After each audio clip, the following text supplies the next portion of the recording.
But any particular detail which really struck you as a former CEC in Rahul Gandhi's press conference, because it was very, very granular. They had zeroed down on one constituency and focused on 5 kinds of thefts. And today there was a press conference by the BJP where they retorted back saying that, look, there are duplicate and fake voters in Akhilesh Yadav's constituency, in Raebareli, in Kannauj, in Kolathur, which is Stalin's area. Now, is that a way to respond? That, look, there are duplicate voters all around, and therefore you should not ask for the resignation. Because politically, now the political narrative is that there has been a vote theft, there has been a vote chori, and because of which the BJP should resign, the BJP people should resign. This is what the political narrative is. What is your feeling on this whole controversy post Rahul Gandhi's expose? When things are out of your hand, you lost the opportunity of conducting investigation immediately and giving the facts to the people of the country. All these things will happen because all political actors will play to take the advantage of the situation. That is what is happening. So do you think that the situation has gone out of hand as far as ECI is concerned? It has not gone out of hand. Even today, if investigation is conducted and tomorrow the results are put in public domain, things will die out. No, but who is going to investigate, sir? Because there is no word on the investigation so far. Who's going to investigate? The 3 election commissioners? Commission, yes. Commission should do it. And if they are not doing it, then what do you have to say to that? Then it is going out of hand. But now, you know, that they are going to replicate the same SIR in other states as well. In fact, they're going to undertake that exercise throughout the country.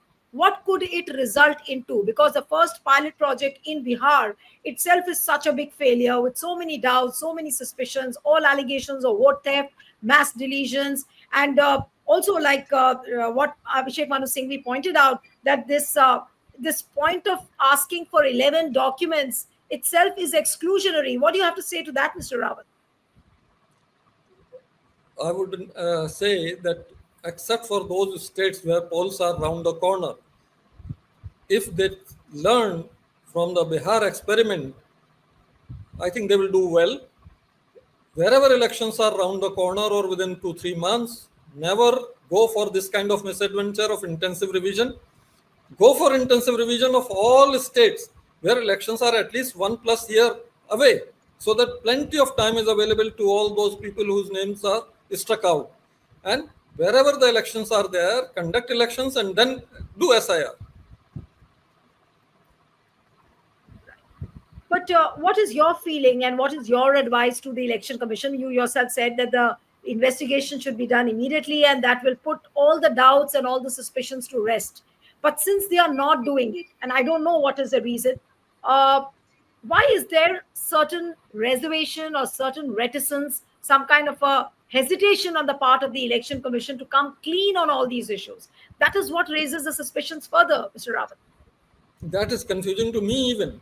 Why are they not acting? Why are they not taking action to make this whole issue subside? But what you really have to say towards the end, because the hearing is on tomorrow, and the Supreme Court seems to be backing Election Commission in every way.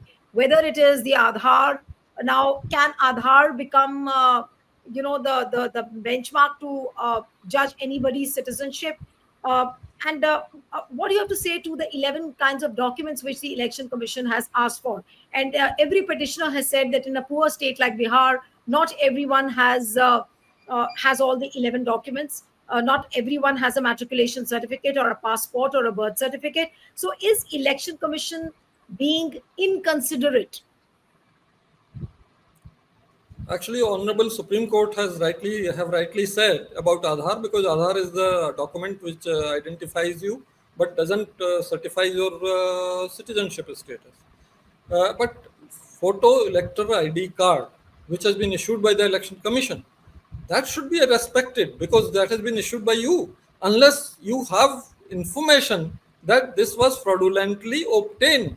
And if you had that information, you should not have gone for intensive revision for those people For those people, you could have issued notice directly and removed them from the voter list by giving them opportunity of being heard.